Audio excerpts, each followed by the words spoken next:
कुङ्कुमचन्दनलेपितलिङ्गं पङ्कजहारसुशोभितलिङ्गं सञ्चितपापविनाशनलिङ्गं तत्प्रणमामि सदा शिवलिङ्गम् देवगणार्चितसेवितलिङ्गं भावैर्भक्तिभिरेव च लिङ्गं दिनकरकोटिप्रभाकरलिङ्गं तत्प्रणमामि सदा शिवलिङ्गम् अष्टदलोपरिवेष्टितलिङ्गं सर्वसमुद्भवकारणलिङ्गम् अष्टदरिद्रविनाशनलिङ्गं तत्प्रणमामि सदा शिवलिङ्गम् सुरगुरुसुरवरपूजितलिङ्गं सुरवनपुष्पसदार्चितलिङ्गं परात्परं परमात्मकलिङ्गं तत्प्रणमामि सदा शिवलिङ्गम् लिङ्गाष्टकमिदं पुण्यं यः पठेत् शिवसन्निधौ शिवलोकमवाप्नोति शिवेन सह मोदते।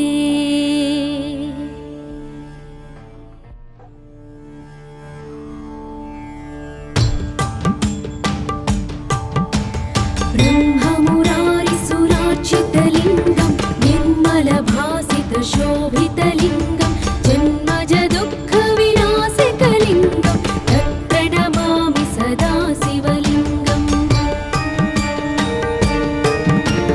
देवमुनिप्रवरार्चितलिङ्गं कामदहनकरुणाकरलिङ्गं रावणदर्पविनाशनलिङ्गं तत्प्रणमामि सदा शिवलिङ्गम्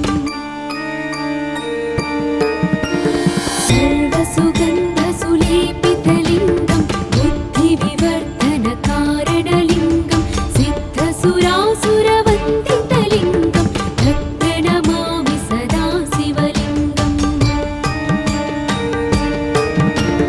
कनकमहामणिभूषितलिङ्गं मणिपतिवेष्टितशोभितलिङ्गं दक्षसुयज्ञविनाशनलिङ्गं तत्प्रणमामि सदा शिवलिङ्गम् कुङ्कुमचन्दनलेपितलिङ्गं पङ्कजहारसुशोभितलिङ्गं सञ्चितपापविनाशनलिङ्गं तत्प्रणमामि सदा शिवलिङ्गम् देवगणार्चितसेवितलिङ्गं भावैर्भक्तिभिरेव च लिङ्गं दिनकरकोटिप्रभाकरलिङ्गं तत्प्रणमामि सदा शिवलिङ्गम् अष्टदलोपरिवेष्टितलिङ्गं सर्वसमुद्भवकारणलिङ्गम् अष्टदरिद्रविनाशनलिङ्गं तत्प्रणमामि सदा शिवलिङ्गम्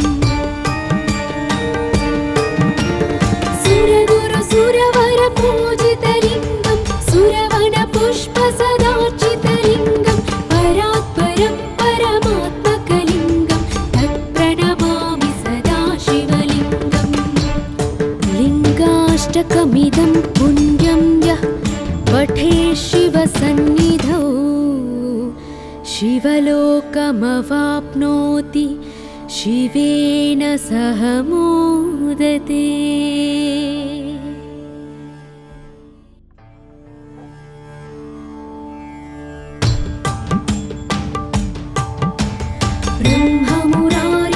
ब्रह्ममुरारिसुरार्चितलिङ्गं निर्मलभासितशोभितलिङ्गं जन्मजदुःखविनाशकलिङ्गं तत्प्रणमामि सदा शिवलिङ्गम्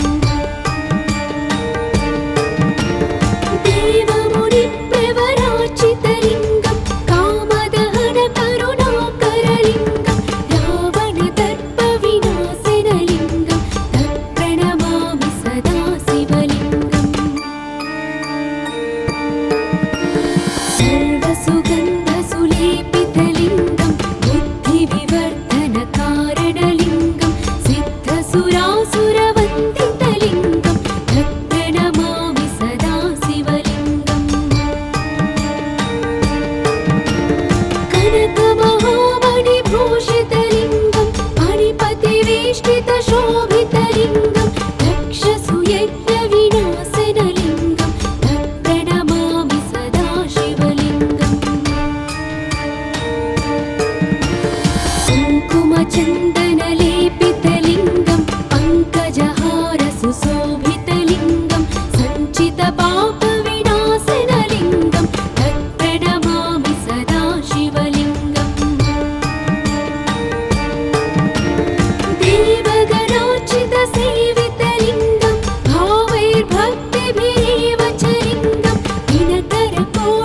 प्रभाकरलिङ्गं तत्प्रणमामि सदा शिवलिङ्गम् अष्टदलोपरिवेष्टितलिङ्गं सर्वसमुद्भवकारणलिङ्गम् अष्टदरिद्रविनाशनलिङ्गं तत्प्रणमामि सदा शिवलिङ्गम्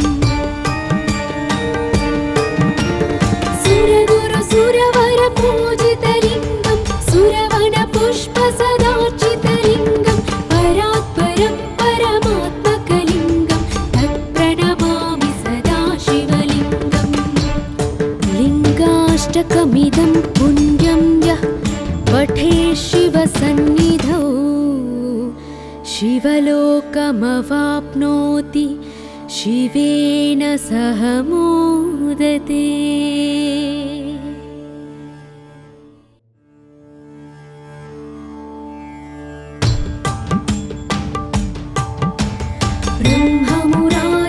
ब्रह्ममुरारिसुरार्चितलिङ्गं निर्मलभासितशोभितलिङ्गं जन्मजदुःखविनाशकलिङ्गं तत्प्रणमामि सदा शिवलिङ्गम् देवमुनिप्रवरार्चितलिङ्गं कामदहनकरुणाकरलिङ्गं रावणदर्पविनाशनलिङ्गं तत्प्रणमामि सदा शिवलिङ्गम् सर्वसुगन्धसुलेपितलिङ्गं बुद्धिविवर्धनकारणलिङ्गं सिद्धसुरासुरवन्दितलिङ्गं तत्प्रणमामि सदा शिवलिङ्गम् कनकमहामणिभूषितलिङ्गं मणिपतिवेष्टितशोभितलिङ्गं दक्षसुयज्ञविनाशनलिङ्गं तत्प्रणमामि सदा शिवलिङ्गम् कुङ्कुमचन्दनलेपितलिङ्गं पङ्कजहारसुशोभितलिङ्गं सञ्चितपापविनाशनलिङ्गं तत्प्रणमामि सदा शिवलिङ्गम् देवगणार्चितसेवितलिङ्गं भावैर्भक्तिभिरेव च लिङ्गं दिनकरकोटिप्रभाकरलिङ्गं तत्प्रणमामि सदा शिवलिङ्गम्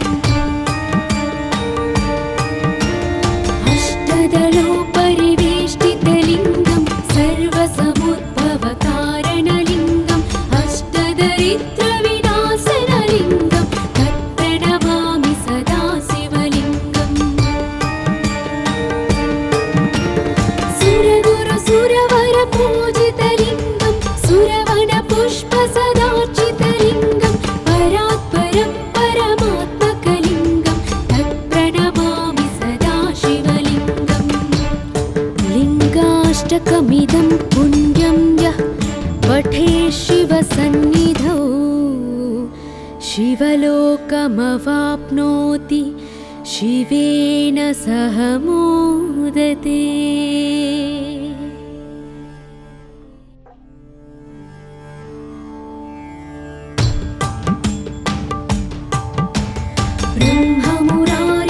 ब्रह्ममुरारिसुरार्चितलिङ्गं निर्मलभासितशोभितलिङ्गं जन्मजदुःखविनाशकलिङ्गं तत्प्रणमामि सदा शिवलिङ्गम् देवमुनिप्रवरार्चितलिङ्गं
लिङ्गाष्टकमिदं पुण्यं यः पठे शिवसन्निधौ शिवलोकमवाप्नोति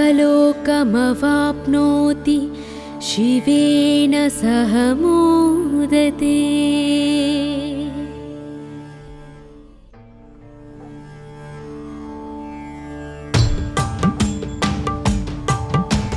ब्रह्ममुरारिसुरार्चितलिङ्गं निर्मलभासितशोभितलिङ्गं जन्मजदुःखविनाशकलिङ्गं तत्प्रणमामि सदा शिवलिङ्गम्।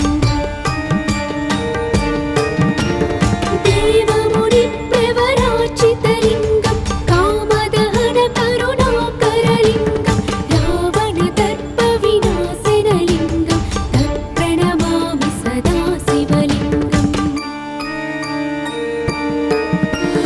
सर्वसुगन्धसुलेपितलिङ्गं बुद्धिविवर्धनकारणलिङ्गं सिद्धसुरासुरवन्दितलिङ्गं तत्प्रणमामि सदा शिवलिङ्गम्। कनकमहामणिभूषितलिङ्गं मणिपतिवेष्टितशोभितलिङ्गं दक्षसूयज्ञविनाशनलिङ्गं तत्प्रणमामि सदा शिवलिङ्गम्। कुङ्कुमचन्दनलेपितलिङ्गं पङ्कजहारसुशोभितलिङ्गं सञ्चितपापविनाशनलिङ्गं तत्प्रणमामि सदा शिवलिङ्गम्। देवगणार्चितसेवितलिङ्गं भावैर्भक्तिभिरेव च लिङ्गं दिनकरकोटिप्रभाकरलिङ्गं तत्प्रणमामि सदा शिवलिङ्गम्। अष्टदलोपरिवेष्टितलिङ्गं सर्वसमुद्भवकारणलिङ्गं अष्टदरिद्रविनाशनलिङ्गं तत्प्रणमामि सदा शिवलिङ्गम्। सुरगुरुसुरवरपूजितलिङ्गं सुरवनपुष्पसदार्चितलिङ्गं परात्परं परमात्मकलिङ्गं तत्प्रणमामि सदा शिवलिङ्गम्। लिङ्गाष्टकमिदं पुण्यं यः पठे शिवसन्निधौ शिवलोकमवाप्नोति शिवेन सह मोदते।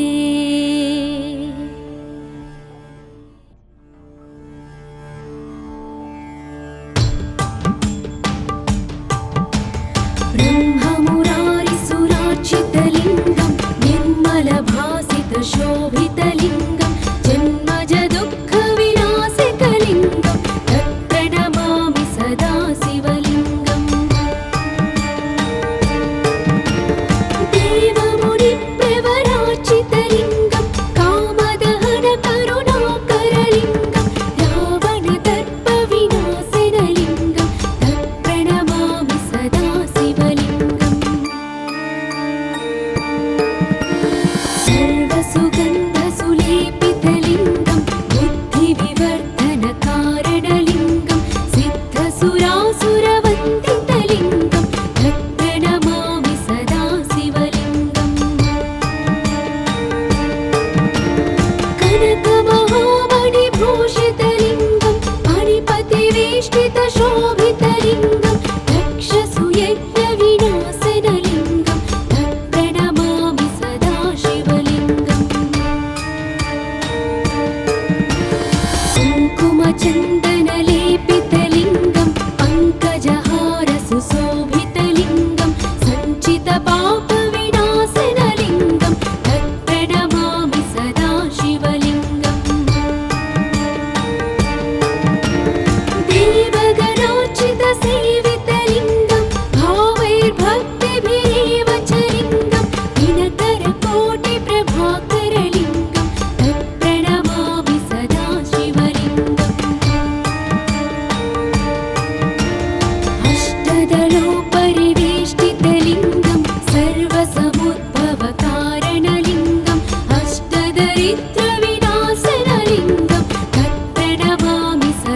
शिवलिङ्गम्।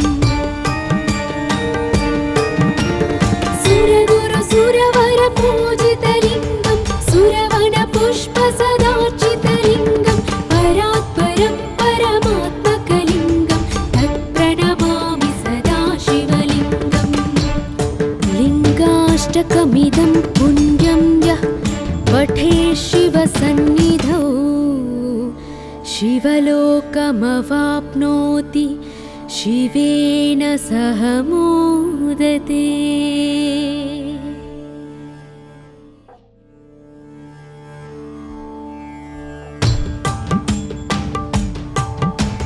ब्रह्ममुरारिसुरार्चितलिङ्गं निर्मलभासितशोभितलिङ्गं जन्मजदुःखविनाशकलिङ्गं तत्प्रणमामि सदा शिवलिङ्गम्। देवमुनिप्रवरार्चितलिङ्गं कामदहनकरुणाकरलिङ्गं रावणदर्पविनाशनलिङ्गं तत्प्रणमामि सदा शिवलिङ्गम्। सर्वसुगन्धसुलेपितलिङ्गं बुद्धिविवर्धनकारणलिङ्गं सिद्धसुरासुरवन्दितलिङ्गं तत्प्रणमामि सदा शिवलिङ्गम्। कनकमहामणिभूषितलिङ्गं मणिपतिवेष्टितशोभितलिङ्गं दक्षसुयज्ञविनाशनलिङ्गं तत्प्रणमामि सदा शिवलिङ्गम्। कुङ्कुमचन्दनलेपितलिङ्गं पङ्कजहारसुशोभितलिङ्गं सञ्चितपापविनाशनलिङ्गं तत्प्रणमामि सदा शिवलिङ्गम्।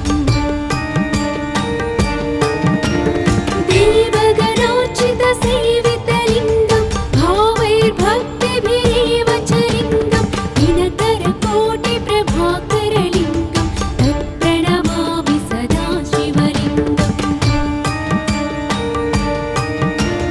अष्टदलोपरिवेष्टितलिङ्गं सर्वसमुद्भवकारणलिङ्गं अष्टदरिद्रविनाशनलिङ्गं तत्प्रणमामि सदा शिवलिङ्गम्।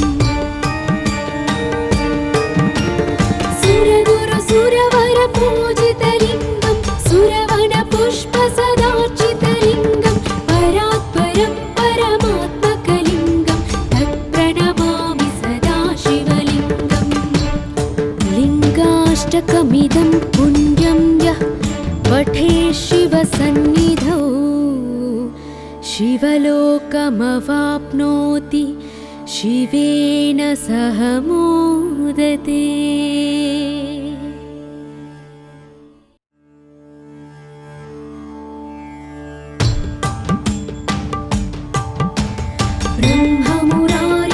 ब्रह्ममुरारिसुरार्चितलिङ्गं निर्मलभासितशोभितलिङ्गं जन्मजदुःखविनाशकलिङ्गं तत्प्रणमामि सदा शिवलिङ्गम्। देवमुनिप्रवरार्चितलिङ्गं कामदहनकरुणाकरलिङ्गं रावणदर्पविनाशनलिङ्गं तत्प्रणमामि सदा शिवलिङ्गम्। सर्वसुगन्धसुलेपितलिङ्गं बुद्धिविवर्धनकारणलिङ्गं सिद्धसुरासुरवन्दितलिङ्गं तत्प्रणमामि सदा शिवलिङ्गम्। कनकमहामणिभूषितलिङ्गं मणिपतिवेष्टितशोभितलिङ्गं दक्षसुयज्ञविनाशनलिङ्गं तत्प्रणमामि सदा शिवलिङ्गम्। कुङ्कुमचन्दनलेपितलिङ्गं पङ्कजहारसुशोभितलिङ्गं सञ्चितपापविनाशनलिङ्गं तत्प्रणमामि सदा शिवलिङ्गम्। देवगणार्चितसेवितलिङ्गं भावैर्भक्तिभिरेव च लिङ्गं दिनकरकोटिप्रभाकरलिङ्गं तत्प्रणमामि सदा शिवलिङ्गम्।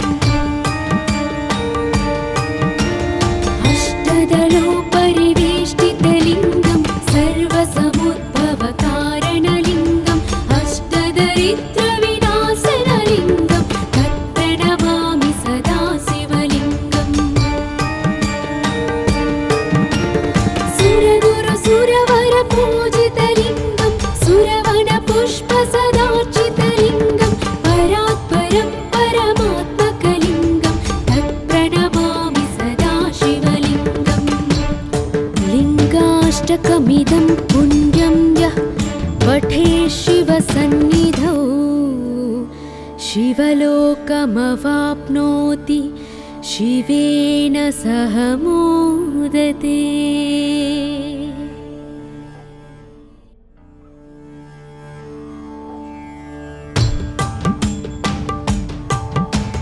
ब्रह्ममुरारिसुरार्चितलिङ्गं निर्मलभासितशोभितलिङ्गं जन्मजदुःखविनाशकलिङ्गं तत्प्रणमामि सदा शिवलिङ्गम्। देवमुनिप्रवरार्चितलिङ्गं कामदहनकरुणाकरलिङ्गं रावणदर्पविनाशनलिङ्गं तत्प्रणमामि सदा शिवलिङ्गम्। सर्वसुगन्धसुलेपितलिङ्गं बुद्धिविवर्धनकारणलिङ्गं सिद्धसुरासुरवन्दितलिङ्गं तत्प्रणमामि सदा शिवलिङ्गम्। कनकमहामणिभूषितलिङ्गं मणिपतिवेष्टितशोभितलिङ्गं दक्षसुयज्ञविनाशनलिङ्गं तत्प्रणमामि सदा शिवलिङ्गम्। कुङ्कुमचन्दनलेपितलिङ्गं पङ्कजहारसुशोभितलिङ्गं सञ्चितपापविनाशनलिङ्गं तत्प्रणमामि सदा शिवलिङ्गम्। देवगणार्चितसेवितलिङ्गं भावैर्भक्तिभिरेव च लिङ्गं दिनकरकोटिप्रभाकरलिङ्गं तत्प्रणमामि सदा शिवलिङ्गम्। अष्टदलोपरिवेष्टितलिङ्गं सर्वसमुद्भवकारणलिङ्गं अष्टदरिद्रविनाशनलिङ्गं तत्प्रणमामि सदा शिवलिङ्गम्। सुरगुरुसुरवरपूजितलिङ्गं सुरवनपुष्पसदार्चितलिङ्गं परात्परं परमात्मकलिङ्गं तत्प्रणमामि सदा शिवलिङ्गम्। लिङ्गाष्टकमिदं पुण्यं यः पठेत् शिवसन्निधौ शिवलोकमवाप्नोति शिवेन सह मोदते।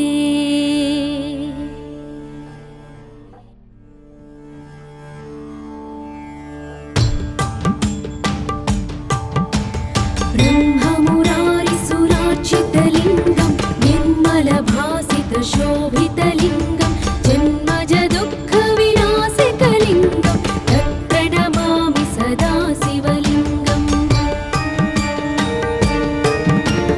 देवमुनिप्रवरार्चितलिङ्गं कामदहनकरुणाकरलिङ्गं रावणदर्पविनाशनलिङ्गं तत्प्रणमामि सदा शिवलिङ्गम्। सर्वसुगन्धसुलेपितलिङ्गं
सन्निधौ शिवलोकमवाप्नोति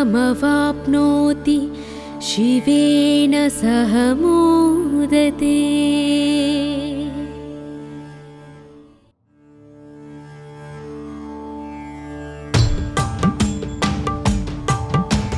ब्रह्ममुरारिसुरार्चितलिङ्गं निर्मलभासितशोभितलिङ्गं जन्मजदुःखविनाशकलिङ्गं तत्प्रणमामि सदा शिवलिङ्गम्।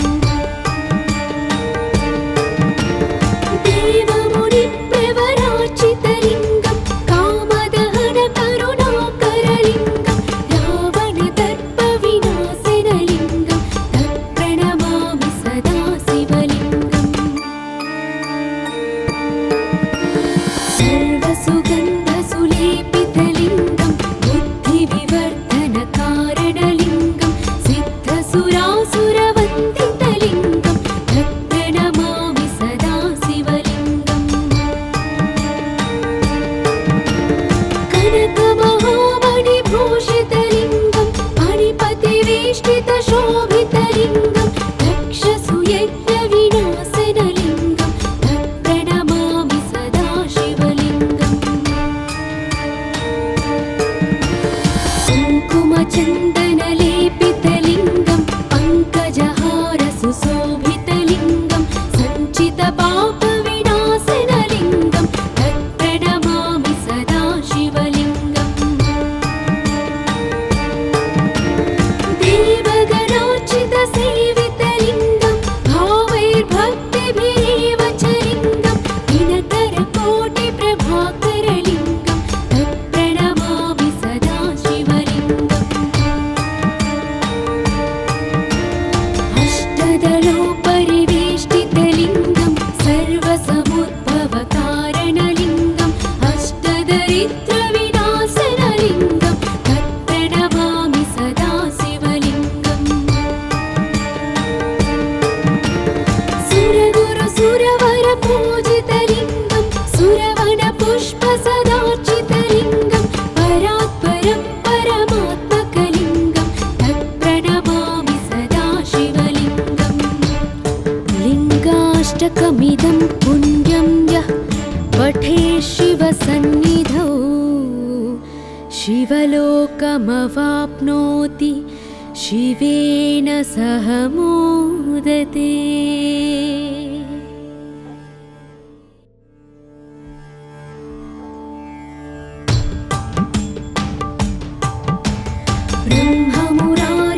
ब्रह्ममुरारिसुरार्चितलिङ्गं निर्मलभासितशोभितलिङ्गं जन्मजदुःखविनाशकलिङ्गं तत्प्रणमामि सदा शिवलिङ्गम्। देवमुनिप्रवरार्चितलिङ्गं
श्लोकमिदं पुण्यं यः पठे शिवसन्निधौ शिवलोकमवाप्नोति शिवेन सह मोदते।